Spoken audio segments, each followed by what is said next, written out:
اور کبھی اعمال سے پاک کرتے ہیں، اور انہیں کتاب اور حکمت یعنی قرآن، سنت اور فقہ یا شریعت کے احکام اور طریقت کے اسرار کا علم عطا فرماتے ہیں۔ اور بے شک لوگ نبی کریم علیہ الصلوۃ والسلام کی تشریف آوری سے پہلے ضرور کھلی گمراہی میں تھے کہ شرک، باطل عقائد اور خبیث اعمال میں گرفتار تھے۔ انہیں کامل مرشد کی شدید حاجت تھی۔ نبی پاک علیہ الصلوۃ والسلام کی صفت نبی امی کی 3 وجوہات۔ سید المرسلین صلی اللہ تعالی علیہ وسلم کی ایک صفت نبی امی ہے، اس کی بہت سی وجوہات ہیں، یہاں اس کی 3 وجوہات سماعت کیجیے۔ نمبر 1، آپ امت امیہ کی طرف مبعوث ہوئے، کتاب شعیہ میں ہے، اللہ تعالیٰ فرماتا ہے میں امیوں میں ایک امی بھیجوں گا اور اس پر نبوت ختم کر دوں گا۔ نمبر 2، آپ کی بعثت ام القریٰ یعنی مکہ مکرمہ میں ہوئی۔ نمبر 3، حضور پرنور علیہ الصلوۃ والسلام لکھتے اور کتاب سے کچھ پڑھتے نہ تھے، اور یہ آپ کی فضیلت تھی کہ علم انتہائی یاد ہونے کی وجہ سے اس کی حاجت نہ تھی۔ خط ایک ذہنی صنعت ہے جو کہ جسمانی آلے سے صادر ہوتی ہے، تو جو ذات ایسی ہو کہ قلم اعلیٰ اس کے زیر فرمان ہو، اس کو اس کتابت کی کیا حاجت ہے؟ پھر حضور اکرم علیہ الصلوۃ والسلام کی کتابت نہ فرمانا اور پھر بھی کتابت کا ماہر ہونا ایک عظیم معجزہ ہے۔ آپ کاتبوں کو لکھنے کا علم اور کتابت کے طریقے تعلیم فرماتے، پیشہ وروں کو پیشوں کی تعلیم دیتے ہیں، حتیٰ کہ دنیا و آخرت کے ہر کمال میں اللہ تعالیٰ نے آپ کو تمام مخلوق سے زیادہ علم والا بنایا ہے۔ اعلیٰ حضرت امام احمد رضا خان رحمۃ اللہ تعالی علیہ کیا خوب فرماتے ہیں، فرش تا عرش سب آئینہ ضمائر حاضر، بس قسم کھائیے امی تیری دانائی کی۔ آیت هو الذی بعث فی الامیین رسولا منہم سے حاصل ہونے والی معلومات۔ اس آیت سے 5 باتیں معلوم ہوئی۔ نمبر 1، دل کی پاکی حضور اکرم علیہ الصلوۃ والسلام کی نگاہ کرم سے ملتی ہے، ایمان اور اعمال پاکی کے اسباب ہیں۔ نمبر 2، قرآن و حدیث آسان نہیں کہ ہر کوئی محض اپنی عقل سے سمجھ لے، ورنہ ان کی تعلیم کے لیے حضور پرنور علیہ الصلوۃ والسلام نہ بھیجے جاتے۔ نمبر 3، ہدایت کے لیے حدیث کی بھی ضرورت ہے۔ نمبر 4، قرآن مجید کو محض اپنی عقل سے نہ سمجھا جائے بلکہ حضور اکرم علیہ الصلوۃ والسلام کی تعلیم سے سمجھا جائے، ورنہ گمراہ ہو جائیں گے۔ نمبر 5، تاجدار رسالت صلی اللہ تعالی علیہ وسلم دنیا میں کسی کے شاگرد نہیں، کیونکہ آپ کی تشریف آوری کے وقت عام لوگ جاہل تھے۔ اعلیٰ حضرت امام احمد رضا خان کیا خوب فرماتے ہیں، ایسا امی کس لیے منت کشے استاد ہو، کیا کفایت اس کو اقرا ربک الاکرم نہیں۔ وآخرین منہم لما یلحقوا بہم وہو العزیز الحکیم ذلک فضل اللہ یؤتیہ من یشاء واللہ ذو الفضل العظیم۔ ترجمہ، اور ان سے بعد والے دوسرے لوگوں کو بھی یہ رسول پاک کرتے ہیں اور علم دیتے ہیں جو ان موجودہ لوگوں سے ابھی نہیں ملے، اور وہی بہت عزت والا، بڑا حکمت والا ہے۔ یہ اللہ کا فضل ہے، وہ اسے جسے چاہے دے، اور اللہ بہت بڑے فضل والا ہے۔ وآخرین منہم، اور ان سے بعد والے دوسرے لوگوں کو۔ اس آیت کا تعلق پہلے والی آیت کے ساتھ ہے، اور اس میں مزید ایسے افراد کا ذکر کیا گیا ہے جنہیں رسول کریم علیہ الصلوۃ والسلام پاک کرتے اور علم عطا فرماتے ہیں۔ یاد رہے کہ امیوں میں سے دوسرے لوگوں سے مراد یا تو عجمی ہیں یا وہ تمام لوگ مراد ہیں جو حضور اکرم علیہ الصلوۃ والسلام کے بعد قیامت تک اسلام میں داخل ہوں گے، اور اگلوں سے نہ ملنے سے مراد یہ ہے کہ ان کا زمانہ نہیں پایا بلکہ ان کے بعد آئے۔ دوسرے لوگوں سے عجمی مراد ہونے پر یہ حدیث پاک دلالت کرتی ہے۔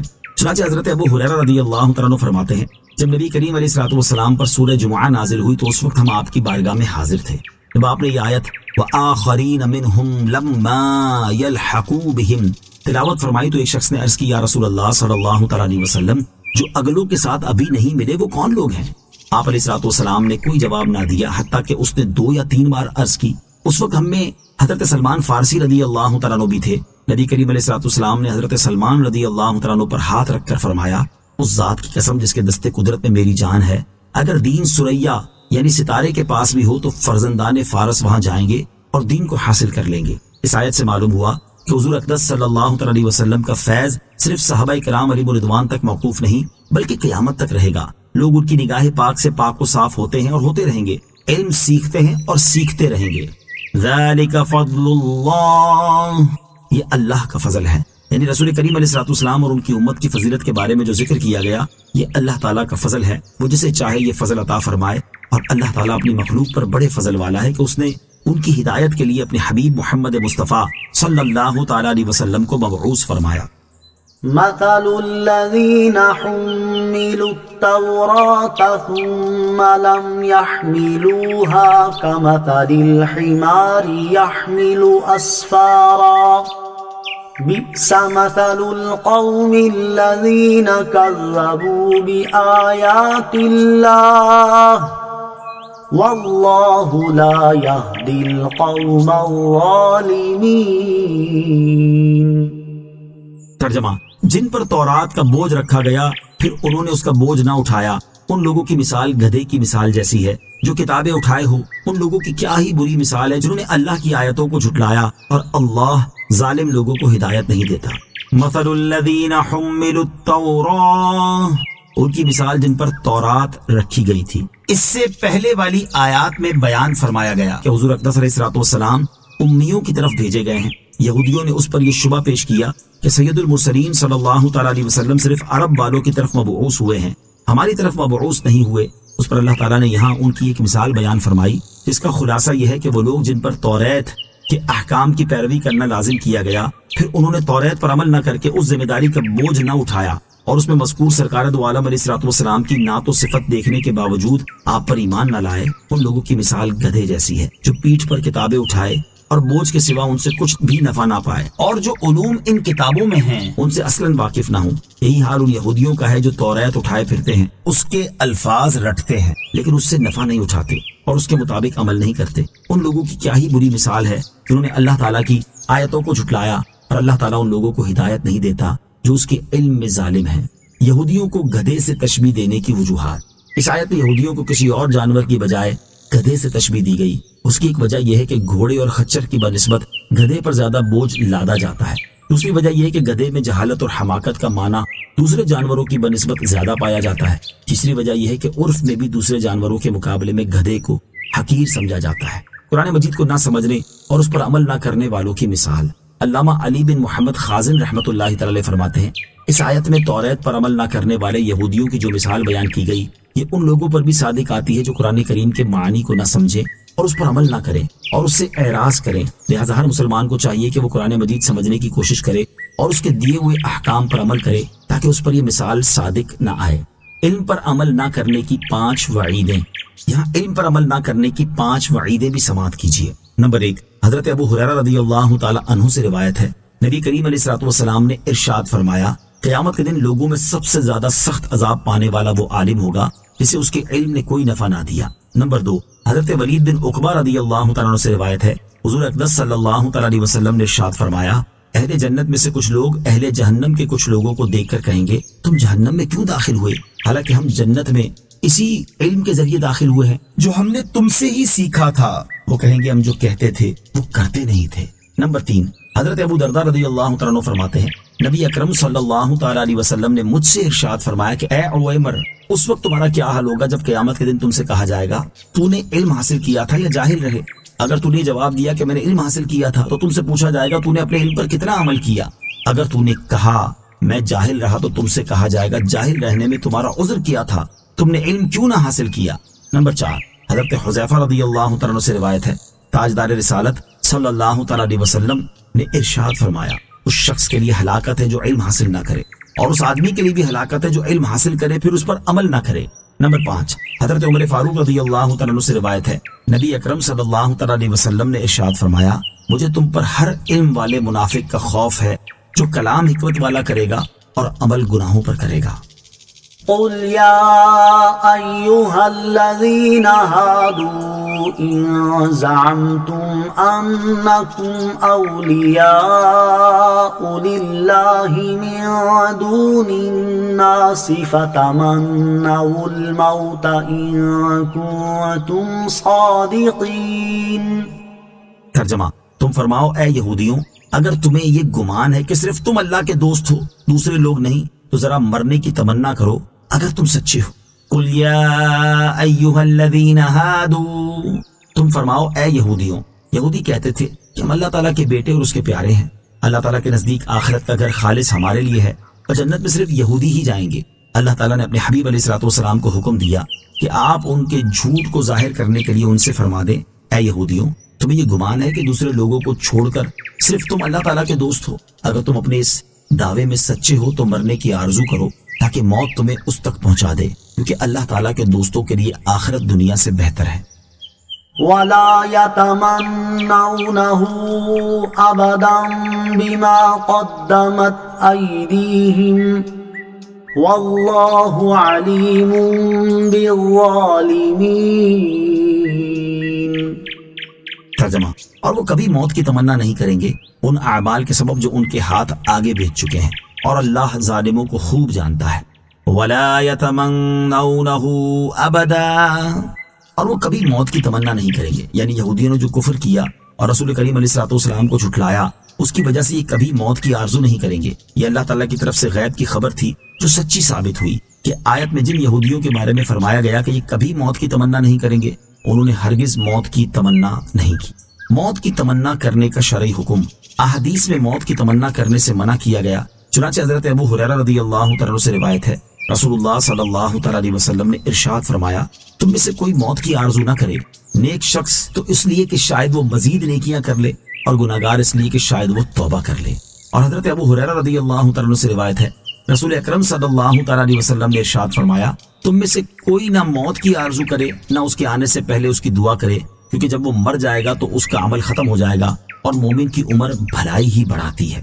البتہ اگر مجبوری میں موت کی آرزو کرنی ہی پڑے تو حدیث پاک میں اس کا طریقہ بھی ارشاد فرمایا گیا. چنانچہ حضرت انس رضی اللہ تعالیٰ عنہ سے روایت ہے، تاجدار رسالت صلی اللہ تعالیٰ علیہ وسلم نے ارشاد فرمایا، تم میں سے کوئی آئی ہوئی مصیبت کی وجہ سے موت کی تمنا نہ کرے، پھر اگر کرنی ہی پڑ جائے تو یوں کہے، اے اللہ عز و جل، جب تک میرے لیے زندگی بہتر ہو تو مجھے زندہ رکھ، اور جب میرے لیے موت بہتر ہو تو مجھے موت دے. مفتی احمد یار خان نعیمی رحمۃ اللہ تعالی علیہ فرماتے ہیں، یہ حدیث گزشتہ دونوں احادیث کی شرح ہے کہ بیماری و آزاری سے گھبرا کر موت نہ مانگے، اور جس طریقے سے دعا کی اجازت دی گئی ہے نہایت ہی پیارا طریقہ ہے، کیونکہ اس خیر و شر میں دین و دنیا کی خیر و شر شامل ہے. گویا موت کی تمنا کہہ بھی لی مگر قاعدے سے، یعنی مقصد بھی پورا ہو گیا اور ممانعت کے حکم پر بھی عمل ہو گیا. مزید فرماتے ہیں، موت کی آرزو اچھی بھی ہے اور بری بھی. اگر حضور علیہ الصلوۃ والسلام کے دیدار کے لیے یا دنیاوی فتنوں سے بچنے کے لیے موت کی تمنا کرتا ہے تو اچھا ہے، اور اگر دنیاوی تکالیف سے گھبرا کر تمنائے موت کرے تو برا ہے. واللہ علیم بالظالمین، اور اللہ ظالموں کو خوب جانتا ہے. اس آیت میں ظالم سے مراد کافر ہے، یعنی اللہ تعالیٰ کافروں کو خوب جانتا ہے اور وہ انہیں سخت سزا دے گا. قل إن الموت الذي تفرون منه فإنه ملاقيكم ثم تردون إلى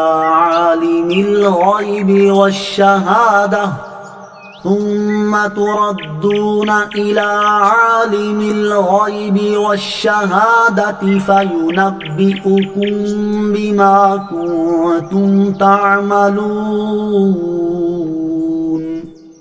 ترجمہ: تم فرماؤ، بے شک وہ موت جس سے تم بھاگتے ہو پس وہ ضرور تمہیں ملنے والی ہے، پھر تم اس کی طرف پھیرے جاؤ گے جو ہر غیب اور ظاہر کا جاننے والا ہے، پھر وہ تمہیں تمہارے اعمال بتا دے گا.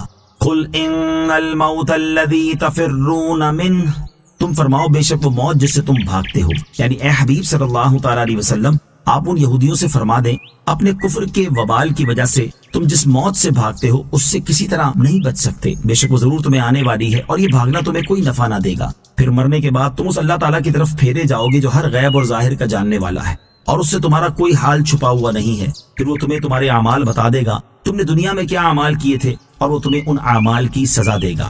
قیامت کے دن اعمال بتائے جانے کی 3 صورتیں. یاد رہے کہ قیامت کے دن لوگوں کے اعمال بتائے جانے کی مختلف صورتیں ہوں گی، ان میں سے 3 صورتیں سماعت کیجیے. نمبر 1، اعمال نامے دکھا کر اعمال بتا دیے جائیں گے. چنانچہ ارشاد باری تعالیٰ ہے، وَوُضِعَ الْكِتَابُ فَتَرَى الْمُجْرِمِينَ مُشْفِقِينَ مِمَّا فِيهِ وَيَقُولُونَ يَا وَيْلَتَنَا مَا لِهَذَا الْكِتَابِ لَا يُغَادِرُ صَغِيرَةً وَلَا كَبِيرَةً إِلَّا أَحْصَاهَا وَوَجَدُوا مَا عَمِلُوا حَاضِرًا وَلَا يَظْلِمُ رَبُّكَ أَحَدًا. ترجمہ: اور نامہ اعمال رکھا جائے گا تو تم مجرموں کو دیکھو گے کہ اس میں جو لکھا ہوا ہوگا اس سے ڈر رہے ہوں گے اور کہیں گے، ہائے ہماری خرابی، اس نامہ اعمال کو کیا ہے کہ اس نے ہر چھوٹے اور بڑے گناہ کو گھیرا ہوا ہے. اور لوگ اپنے تمام اعمال کو اپنے سامنے موجود پائیں گے اور تمہارا رب کسی پر ظلم نہیں کرے گا. نمبر 2، انسان کے اعضاء اس کے اعمال کی گواہی دیں گے. چنانچہ ارشاد باری تعالیٰ ہے، یوم تشہد علیہم السنتہم وایدیہم وارجلہم بما کانوا یعملون. ترجمہ: جس دن ان کے خلاف ان کی زبانیں اور ان کے ہاتھ اور ان کے پاؤں ان کے اعمال کی گواہی دیں گے۔ دوسری آیت میں ارشاد ہوتا ہے اليوم نختم على افواههم وتكلمنا ايديهم وتشهد ارجلهم بما كانوا يكسبون۔ ترجمہ، آج ہم ان کے منہ پر مہر لگا دیں گے اور ان کے ہاتھ ہم سے کلام کریں گے اور ان کے پاؤں ان کے اعمال کی گواہی دیں گے۔ نمبر 3، زمین لوگوں کے اعمال بیان کر دے گی، جیسا کہ ارشاد باری تعالیٰ ہے یومئذ تحدث اخبارها بِأَنَّ رَبَّكَ أَوْحَى لَهَا۔ ترجمہ، اس دن وہ اپنی خبریں بتائے گی اس لیے کہ تمہارے رب نے اسے حکم بھیجا۔ یا ایہا الذین آمنوا اذا نودی للصلاة من یوم الجمعة فاسعوا الى ذکر اللہ وذروا البیع ذالکم خیر لکم ان کنتم تعلمون۔ ترجمہ، اے ایمان والو، جب جمعہ کے دن نماز کے لیے اذان دی جائے تو اللہ کے ذکر کی طرف دوڑو اور خرید و فروخت چھوڑ دو اگر تم جانو تو یہ تمہارے لیے بہتر ہے۔ یا ایہا الذین آمنوا اذا نودی للصلاة من یوم الجمعہ، اے ایمان والو، جب جمعہ کے دن نماز کے لیے اذان دی جائے۔ اس آیت سے نماز جمعہ کے احکام بیان کیے جا رہے ہیں۔ یہاں اس آیت سے متعلق 3 باتیں سماعت کیجیے۔ نمبر 1، اس آیت میں اذان سے مراد پہلی اذان ہے، نہ کہ دوسری اذان جو خطبے سے متصل ہوتی ہے۔ اگرچہ پہلی اذان حضرت عثمان غنی رضی اللہ تعالیٰ عنہ کے زمانے میں اضافہ کی گئی، مگر نماز کی تیاری کے واجب ہونے اور خرید و فروخت ترک کر دینے کا تعلق اسی سے ہے۔ نمبر 2، دوڑنے سے بھاگنا مراد نہیں بلکہ مقصود یہ ہے کہ نماز کے لیے تیاری شروع کر دو، اور ذکر اللہ سے جمہور علماء کے نزدیک خطبہ مراد ہے۔ نمبر 3، اس آیت سے نماز جمعہ کی فرضیت، خرید و فروخت وغیرہ دنیاوی مشاغل کی حرمت اور سعی یعنی نماز کے اہتمام کا وجوب ثابت ہوا اور خطبہ بھی ثابت ہوا۔ جمعہ کی وجہ تسمیہ، عربی زبان میں اس دن کا نام عروبہ تھا، بعد میں جمعہ رکھا گیا، اور سب سے پہلے جس شخص نے اس دن کا نام جمعہ رکھا وہ کعب بن لوی ہیں۔ اس کی وجہ تسمیہ کے بارے میں مختلف اقوال ہیں، ان میں سے ایک یہ ہے کہ اسے جمعہ اس لیے کہا جاتا ہے کہ اس دن نماز کے لیے جماعتوں کا اجتماع ہوتا ہے۔ تاجدار رسالت صلی اللہ تعالیٰ علیہ وسلم کا پہلا جمعہ۔ سیرت بیان کرنے والے علماء کا بیان ہے کہ جب حضور اقدس علیہ الصلوۃ والسلام ہجرت کر کے مدینہ طیبہ تشریف لائے تو 12 ربیع الاول پیر کے دن چاشت کے وقت قباء کے مقام پر ٹھہرے، پیر سے لے کر جمعرات تک یہاں قیام فرمایا اور مسجد کی بنیاد رکھی۔ جمعہ کے دن مدینہ طیبہ جانے کا عزم فرمایا۔ بنی سالم بن عوف کی وادی کے درمیان جمعہ کا وقت آیا، اس جگہ کو لوگوں نے مسجد بنایا اور سرکار دو عالم صلی اللہ تعالیٰ علیہ وسلم نے وہاں جمعہ پڑھایا اور خطبہ فرمایا۔ یہ پہلا جمعہ ہے جو نبی کریم علیہ الصلوۃ والسلام نے اپنے اصحاب رضی اللہ تعالیٰ عنہم کے ساتھ پڑھا۔ روز جمعہ کے 4 فضائل، کثیر احادیث میں جمعہ کے دن کے فضائل بیان کیے گئے ہیں، یہاں ان میں سے 4 احادیث سماعت کیجیے۔ مسلم شریف کی حدیث ہے، حضرت ابو ہریرہ رضی اللہ تعالیٰ عنہ سے روایت ہے، تاجدار رسالت صلی اللہ تعالیٰ علیہ وسلم نے ارشاد فرمایا، بہتر دن جس پر سورج نے طلوع کیا جمعہ کا دن ہے۔ اسی میں حضرت آدم علیہ السلام پیدا کیے گئے، اسی میں جنت میں داخل کیے گئے، اور اسی میں انہیں جنت سے اترنے کا حکم ہوا، اور قیامت جمعہ ہی کے دن قائم ہوگی۔ نمبر 2، ابن ماجہ کی حدیث، حضرت ابو درداء رضی اللہ تعالیٰ عنہ سے روایت ہے، سید المرسلین صلی اللہ تعالیٰ علیہ وسلم نے ارشاد فرمایا، جمعہ کے دن مجھ پر درود کی کثرت کرو کہ یہ دن مشہود ہے، اس میں فرشتے حاضر ہوتے ہیں اور مجھ پر جو درود پڑھے گا پیش کیا جائے گا۔ حضرت ابو درداء رضی اللہ تعالیٰ عنہ کہتے ہیں، میں نے عرض کی اور موت کے بعد ارشاد فرمایا، بے شک اللہ تعالیٰ نے زمین پر انبیاء کرام علیہ الصلوۃ والسلام کے جسم کھانا حرام کر دیا ہے، اللہ تعالیٰ کا نبی زندہ ہے، روزی دیا جاتا ہے۔ نمبر 3، ابن ماجہ کی حدیث، حضرت ابو لبابہ رضی اللہ تعالیٰ عنہ سے روایت ہے، رسول اکرم صلی اللہ تعالیٰ علیہ وسلم نے ارشاد فرمایا، جمعہ کا دن تمام دنوں کا سردار ہے اور اللہ تعالیٰ کے نزدیک سب سے بڑا ہے، اور وہ اللہ تعالیٰ کے نزدیک عید الاضحیٰ اور عید الفطر سے بڑا ہے۔ اس میں 5 خصلتیں ہیں۔ نمبر 1، اللہ تعالیٰ نے اسی میں حضرت آدم علیہ الصلوۃ والسلام کو پیدا کیا۔ نمبر 2، اسی میں انہیں زمین پر اتارا۔ نمبر 3، اسی میں انہیں وفات دی۔ نمبر 4، اور اس میں ایک ساتھ ایسی ہے کہ بندہ اس وقت جس چیز کا سوال کرے اللہ تعالیٰ اسے دے گا جب تک حرام کا سوال نہ کرے۔ نمبر 5، اور اسی دن میں قیامت قائم ہوگی، کوئی مقرب فرشتہ آسمان و زمین، ہوا، پہاڑ اور دریا ایسا نہیں کہ جمعہ کے دن سے ڈرتا نہ ہو۔ نمبر 4، حضرت جابر رضی اللہ تعالیٰ عنہ سے روایت ہے، حضور اقدس صلی اللہ تعالیٰ علیہ وسلم نے ارشاد فرمایا، جو جمعہ کے دن یا جمعہ کی رات میں مرے گا اسے عذاب قبر سے بچا لیا جائے گا، اور قیامت کے دن اس طرح آئے گا کہ اس پر شہیدوں کی مہر ہوگی۔